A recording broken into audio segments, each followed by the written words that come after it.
Hey, WonderShoppers, and welcome back to another episode of Paper Review.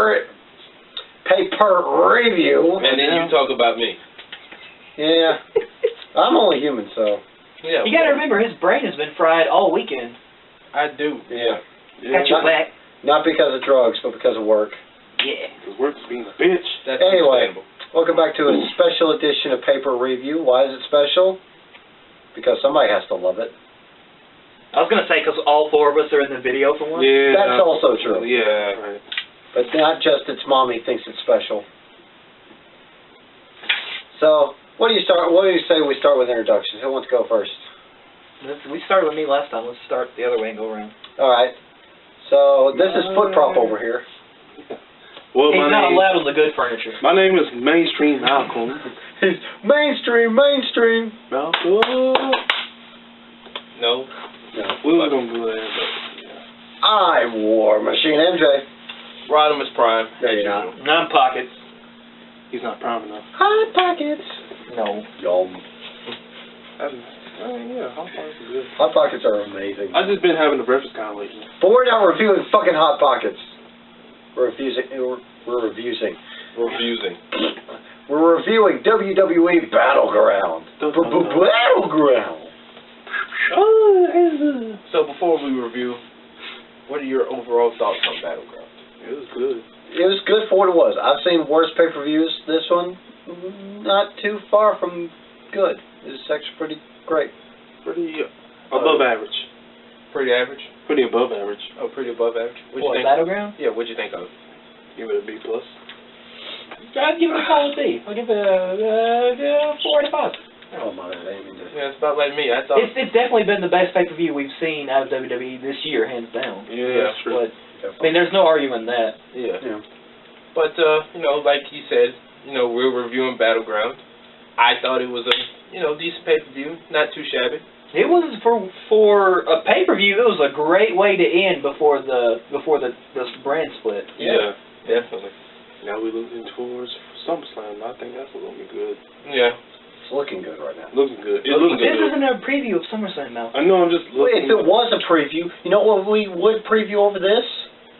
Lucha Underground Season 3. Yeah. Coming September 7th. Yes. 40 episodes all the way to June of next year. Only on El Rey Network. Yeah, 40 episodes this year. Okay. In September, they're also doing Road to Luchador or whatever, that guy that's training to become a luchador. Yeah. They're doing that show too on El Rey. Yeah. I'm trying to check that out too. Me too. Yeah, so let's get on with the review. We'll start off with the pre-show. It was the used hose versus generic stripper name. Breezango. I listened to Solomon sound off. He says, I refuse to call them Breezango. Call him for Breeze? Yeah. That's what he calls him. He says, I just refuse to call him Breezango. But, even though we didn't watch this match, the incredible thing was... Well, I did. You did? Okay. Yeah. Well, the three of us didn't. Yeah. Like, the show was already started by the time we got back in. But, even though generic stripper name was the heels of this, they got the win, but they got the biggest pop that they've gotten so far. Yeah. So, they definitely got something going with there. Fandango and Tyler Breeze definitely... talented. Yeah. Just, they're undercut. Yeah. The Usos came out there and they got some booze. Breezango came. They part of the family a lot. Well, it's not that. It's just, They're just in your face. Yeah. Yeah, good point. And, Tyler Breeze got the roll up and the crowd just went crazy like my God. Like War Machine said. But, I watched the match, I thought it was being it was the pre-show match. So, overall, I give it a 2.5. Mm-hmm. Now let's move on to the main show. The first match was a tag team match, a women's tag team match. Let me repeat that, women's. None of that diva crap anymore. Yeah, it was the WWE Women's Champion Charlotte and her lackey Dana Brooke against Sasha Banks and a mystery partner of her choosing. Now, leading up to this match, there was a lot of speculation of who it was going to be, and we pretty much saw the writing on the wall. It was Bayley. It's Bayley. And the crowd crowd was hugs. Yeah. And as soon as her music hit, the roof just blew off the building. Now, before we continue, I just want to address the fat-ass elephant in this room. On Twitter, Sasha Banks said it's not Bayley. However, I said it was Bailey on the preview because it's a fucking ruse. Oh, and just before we continue, y'all know she's off the market, right? Who, Bailey? No, Sasha. Sasha? Fuck. She's married now. She's married? Yeah. Oh. Congratulations. Congrats. I hope she's still the boss of that relationship. Who? I forgot the guy's name, but he's a lucky son of a gun. Yes. Yeah, but, you know, like I said, the roof came off the building as soon as her music hit. And, you know... Hugamania's running wild. Yeah. And basically, you know, they did their thing. Charlotte and her lackey did their thing, but it wasn't enough. Bailey and Sasha got the win. They did the little hug after the match. Overall, I give this match a 4. Just for the shock value alone, I give this match a 4. It wasn't bad. It probably would have been a lot better if we actually came in on time and watched it. Yeah. But it was pretty good for what it was. Oh, yeah. The next match was a 6-man tag team match. It was the New Day Ross taking on the Wyatt family. Now, New Day just recently became the longest reigning WWE Tag Team Champions. I'm sorry, WWE Tag Team Champions! And Populace like, what the fuck? Well, there's only 3 of them, so if I started doing this, it'd look retarded. I would look like Shane trying to dance with them. Or you'd be like a Sonny Boy. Yeah. Or Steve Austin trying to dance with them. Yeah. And then I have to fuck one of you up with a stunner. Yeah. No, not me. But his punishment is he's not allowed on the good furniture. I'd have to hit one of you guys with it. Okay. Not it. No. Yeah, easy. No. Rod's the more artistic one. So I'm out. I'm sorry, I thought you said something different. You know I said autistic one? Yes. Oh, shit. It sounded like it, I but said I got artistic. Yeah. With the AR. Anyway, getting Can't back be damaging Rod's brain. He can't get a concussion, or else he'll get stupid hands. No more drawing. Anyway, getting back to the match. You know, they had the little fight at the compound, which I thought was actually good. It was alright. I'd still take the final deletion over that. Yeah, a lot of people are saying, you know, Wyatt's versus New Day at, you know, the Wyatt Stomping Grounds is a ripoff of Final Deletion. I would not say that. Final Deletion was great. Final Deletion was like the cinematics from Lucha Underground put onto a match. Yeah. But it got a lot of people talking about TNA. Yeah. But we're not talking about TNA. Because fuck TNA. Well, I don't watch it, so I can't say. Well, I can't watch it. They've been down the shitter since they let AJ go. Well, their quality of matches are pretty good. They're starting to pick back up. Yeah, but they treat AJ like shit, and I didn't like it. Well. Anyway, but the showdown between the Wyatts and New Day at the Wyatts compound, I wouldn't say it's a complete ripoff. It was good, though. It was just basically advancing the story. It was a great way to advance the story, though. Yeah. Yeah. You hardly see something like that, and the camera effects they were using was, you know, top-notch. Xavier, you know, he had this fear of Bray Wyatt, and then he finally just snapped out of it. He held on. He put up a good fight as much as he could. Evidently, it wasn't enough. My thing, before Bray got the win for his team, Big E and those damn dives, I swear. He gonna break his fucking shoulder. During that match, during the match, he actually landed on his head with that dive. He actually landed on his head. Yeah. Yeah. And he was okay after that. You don't mess around and fuck his body up some kind of way doing those dives. A lot of people say that. Even Solomon's like, I mean, those dives. I mean, you gonna fuck your thankfully he hadn't broken a shoulder or. Because like every time he do it, he's always landing on his arm or, you know. So, I mean, it's damn impressive. It's impressive, but dangerous. One day he might fuck around and really injure himself. He might wind up like Edge, you know, just like screw himself over. Yeah. Big time. But anyway, what were you going to say, Mal? I was gonna say I'm surprised he hasn't broken his neck or anything yet. Yeah, me too. But anyway, Bray got the win for his team with Sister Abigail. I gave this match a 3.5. Now, they actually followed up on what I said in the preview. Like, the Wyatts needed a win, you know, considering this is going to be the last time we see the Wyatts for a while. And they did not disappoint. Yeah. No, they did not. Well, both teams put up a good fight. They did. It was a good match, but the Wyatts definitely, you know, got their last hurrah in. Yeah. Yeah. The next match after that was for the United States Championship. It was Rusev, who is now married to Lana. He's another lucky one. Taking on the Long Island IZ, Zack Ryder. With his, channeling his inner Sting, Macho Man, and Ultimate Warrior with his... No, it wasn't Ultimate Warrior. It was Lex Luger. Well, I mean, Macho Man's worn some stuff, and Warrior has too. Oh no, like that was like the style of jacket he was wearing, the American jacket. Yeah. That was the two names they said was Sting and Lex Luger. Yeah. Well, the inspiration for the costume. Yeah. Yeah.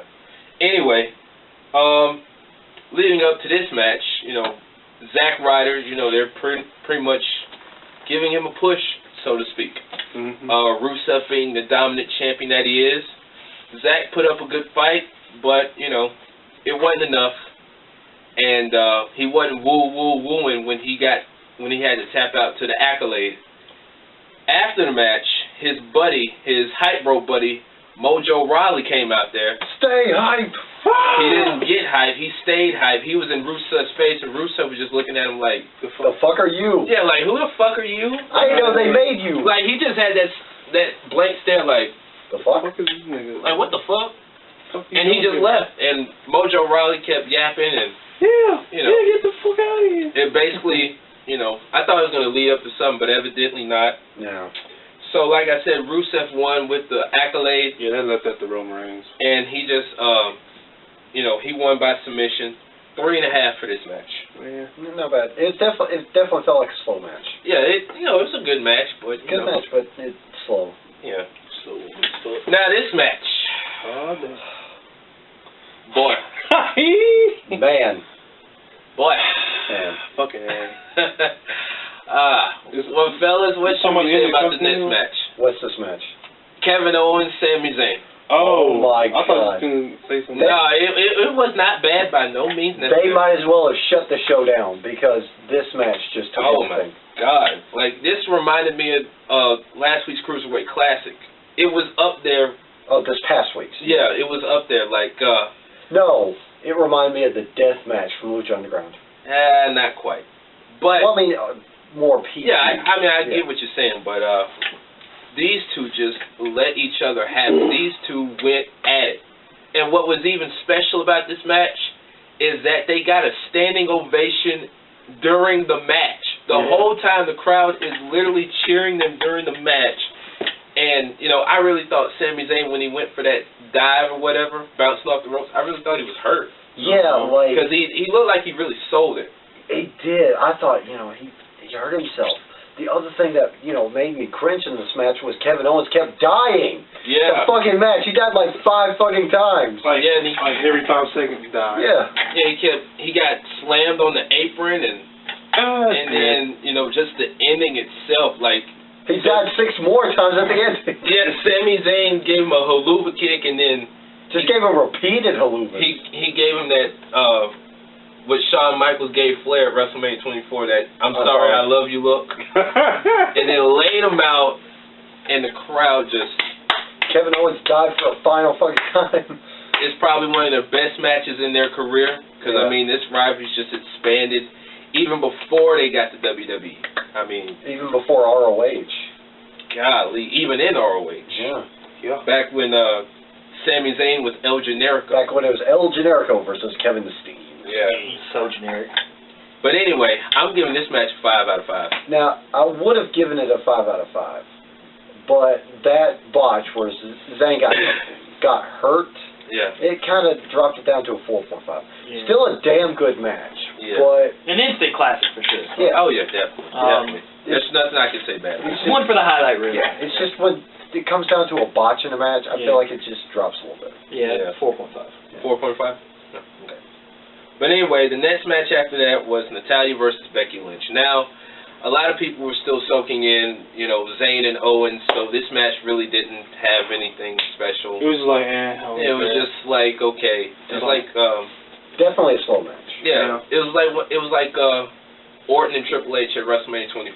And what made it so bad was it was right after Undertaker and Shawn Michaels. And that was the main event match. Randy Orton was like, oh, well, goddamn. Yeah, like, you know, like Triple H said on that panel last year, he was like, Orton came in the training room after the match, and he looked at Orton and he said, "We're fucked. We're screwed." And people were just like quiet during that match. I remember watching WrestleMania 25 on the network. I was just like, damn. And that's how I felt about this match. Like, oh, okay. You know, Natalya kept working on the leg. You know, Becky put up a good fight, but Natalya won by submission with the sharpshooter 2.5. Now let's move on to a match I did not enjoy. It was for the WWE Intercontinental title. Bob Backlund trying to make Darren Young great again. In the words of Titus O'Neil, when was he ever great? When was he ever great? That's what he said like on the Raw pre-show. He said, "How is Bob Backlund trying to make you great when you never were?" That means at SummerSlam they're gonna make Titus O'Neil and Darren Young go at it. Well, Titus attacked him in the back after Raw, during Raw, but he took on Darren. Oh yeah, Darren took out Titus. Titus got and then Backlund's face back and knocked him out. But anyway, he took on The Miz. I don't know what the fuck The Miz and Maurice had on their faces coming out. Yeah, no, they had masquerade. Like French masquerade, man. It's not Halloween yet. We've got 2 more months, and they're already prime. That was not prime. That was stupid. I can't say. All right, fine, man. Masquerade doesn't have any goddamn remote consistency with Halloween. Let's be real. I'm just saying though. Maurice is French Canadian. I know that, but anyway, this match, I did not enjoy this match one bit. This match ended in a double count out. I'm not even gonna. No, the best part about this was Bob Backlund was trying to take his shirt off. No, that and he was overselling, getting shoved. Yeah, I mean, you had your suspenders on with your damn shirt. And he had his shirt halfway off. That's what I'm saying. Stupid. This stuck in the suspenders. This whole match was stupid. It ended in a double disqualification. It could have been a good match if it wasn't for all that stupidness. Bob Backlund was such a fucking treat, though. Every time he gets shoved, he'd be like a little turtle that got flipped over. Just like I said, I didn't enjoy this match. This match gets a 2. The next match after that was another 6-man tag. It was John Cena, Enzo Amore, and Big Cass. How you doing? Taking on AJ Styles, Gallows, and Anderson, known as The Club. There we go. Now, before this match, Enzo, he was just classic on the mic. He's just John Cena's just in the corner like, keep going. He's just like, keep going. And then Cass just kind of steps on everything. Yeah, Cass just. He really didn't have anything because Enzo just basically carried the whole promo. When we were watching that part, I just said out loud, I was like, man, I would have loved to see Enzo versus Dr. Thugonomics John Cena in a rap battle. I think, that's what he said earlier. Yeah. I mean, that would have been great. They were, Enzo was throwing sick barbs. Yeah, but, and he was doing that, duck run where he's just kind of when you lag up and Yeah, it was a lag run. Basically, he's rocking back and forth. Yeah, I like that promo he and Sasha did when they were throwing shots at Jericho and Charlotte on Raw. He said something about I could go to your boss bank and make a certified G deposit. Oh. And I was like, yeah. I was like, context. Yeah. But anyway, this was not. It was actually pretty good. Yeah, it was a good match. It wasn't a bad match. It was the match. Enzo was basically being, manhandled by the club. John Cena barely got into the match. Yeah. But, he got the team for his win. He did an AA on He got the team for his win. That's what I said? The win for he got the win for his team. Excuse me. Rodimus, go home. You're drunk. Cena gets the win, which leads to, of course, the rubber match at SummerSlam between Cena and AJ. What did y'all... Because AJ's just tired of John Cena. Did y'all watch SmackDown? Yes, I did. Yeah, what did y'all think of that promo between AJ and... I didn't see it. I saw it. It was good. Well, I know they got this talking smack after SmackDown now. That's a Fallout show. Yeah, and Daniel Bryan said he was borderline offended by what he said. Because, it took him years to get to WWE, and Daniel Bryan talked about how he's been fired twice from the company. Basically, John Cena saying, you don't belong here, and you'll fizzle out and go somewhere else. I mean, But I thought the promo was okay. I like how people just started saying, "Soccer mom." Yeah. Yeah. What was that? Enzo said he looked like a soccer mom? I think so. Remember that picture I showed you earlier? Yeah. That was funny. But anyway, John Cena hit the AA on AJ from the second rope. He got the win for his team. And he got the team first win. Yeah, that too. Thank you for correcting me. You're welcome. 3.5. Let's see. After that was the main event. It was the guy versus the man versus the dude. The triple threat match for the WWE World Championship, as they're calling it now. Dean Ambrose defending against his former Shield buddies Seth Rollins and Roman Reigns, who was back from suspension, who looks like he's channeling his inner caveman with his beard. Wait, I thought they dropped the World Heavyweight part. And it's now the WWE World title. Yeah, okay, all right. Yeah. At least I can spell that out on the thing. Yeah, because that was just too long. It was. Anyway, this was not a bad match at all. I really enjoyed it. Yeah, I kind of fell asleep there. It was really good. What really got me was Josh started rooting for Ambrose. He was actually saying, "Come on, Ambrose." He was rooting for Ambrose? Yeah. Wow. He actually said that midnight. Who did he pick on preview? Ambrose. You're the only one that picked Rollins. I did? Yeah. Everybody was Ambrose. Yeah. Oh, okay. But anyway, the commissioners and the general managers for both shows were out there, and they were just rooting their guys on, except for Roman Reigns. I mean, he basically let the team down because he ate the pin. Like, the thing was with Roman Reigns, everybody got double teams in. Like, yeah. Roman Reigns and Ambrose started the match by beating the shit out of Rollins. Yeah. And then Rollins and Ambrose powerbombed Reigns through the table. Yeah. So I said Reigns got the worst on that double team. Yeah. Then, getting to the end of the match, Reigns hit Rollins with a spear. No, it was Superman punch, then a spear. Yeah. And then he went for the cover. Ambrose came in, snuck in out of nowhere, hit him with the damn dirty deeds, got the win, and Shane McMahon and Daniel Bryan is running around the ring like they're acting like the Cleveland Cavaliers, like when they won the championship, and Stephanie and Mick are just in disgust.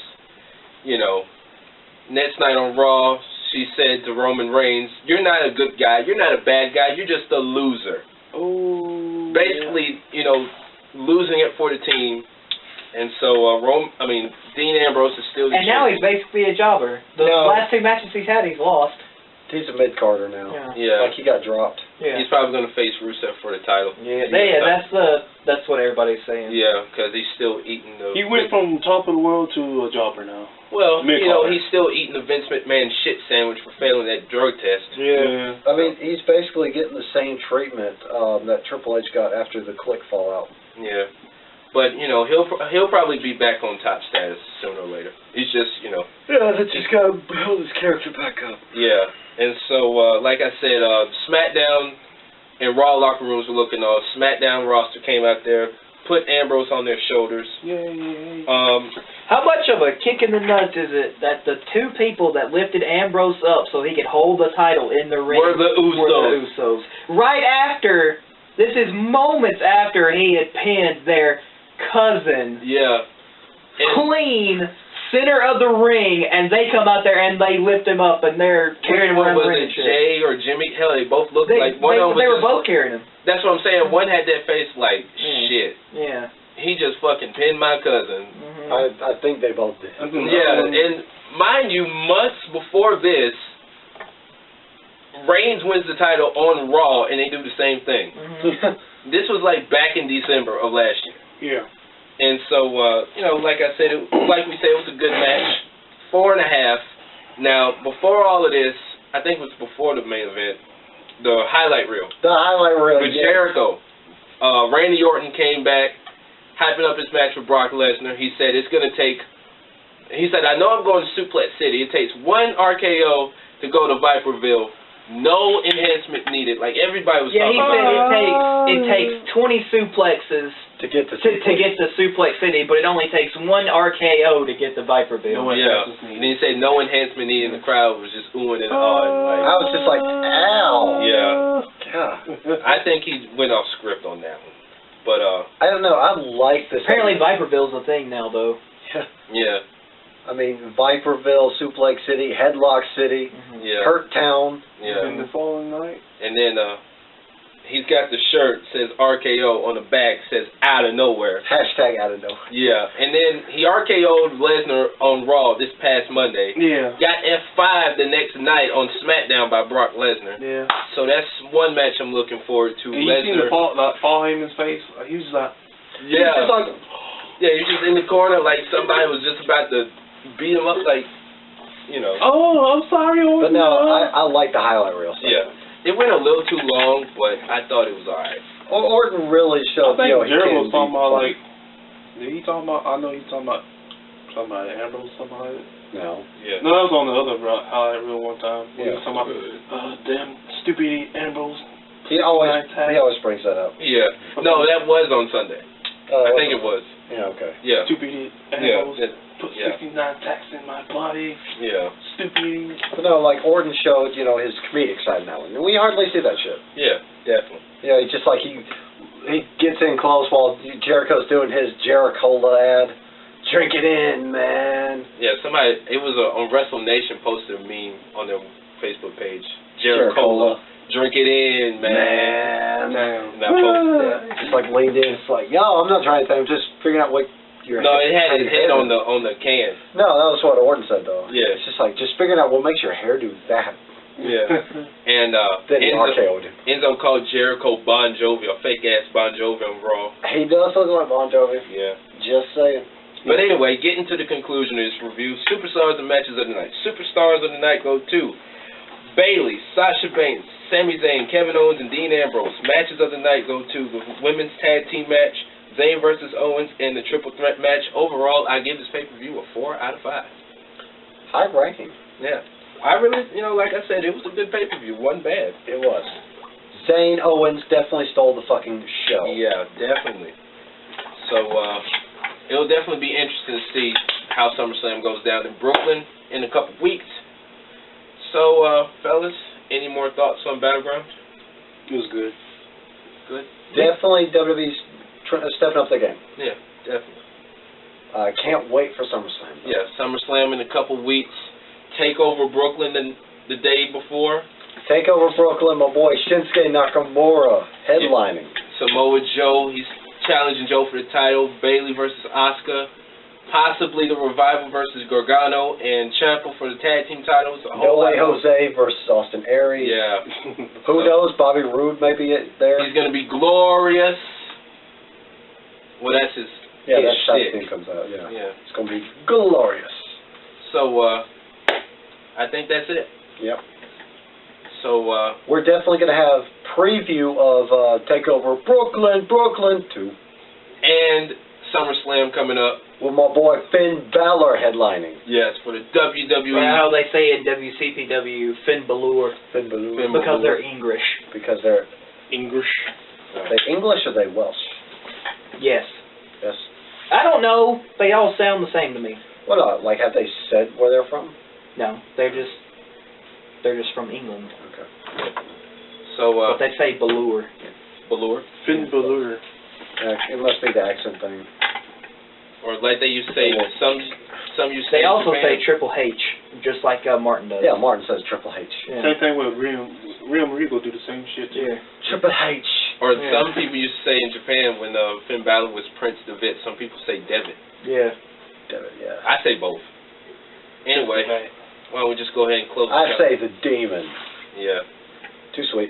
Like you said, Pentagon Dark. Seth Pentagon had his interview with, before we close this out, he had his interview with Mike Cole. He said he ain't scared of the demon. Who, Seth Rollins? Oh, he Yeah. gonna learn today. Yeah. Seth Rollins said that shit? Yeah. He gonna learn in Brooklyn, though. He gonna learn. Oh my god, no! But let's go ahead and close this out, shall we? Yep. Because you guys will see a new episode of the CWC. Yeah. Check it out. The Sweet 16. The Sweet 16. Yeah. Definitely worth it. Yeah. That being said, look forward to our previews of SummerSlam and TakeOver. So close us out. What about our PSA? PSA. We're still working on that shit. Okay. Yeah. I got some ideas for our PSA, but, All right, we'll hammer those out later. yeah. Let's go ahead and close this shit out. because he is mainstream. Malcolm Robinson. And you are? Pocket. And he is not Prime. He's a misfit. Rodimus Prime. That's right. Thanks for owning up to it. And I'm War Machine MJ, and we will see you fuckers next time.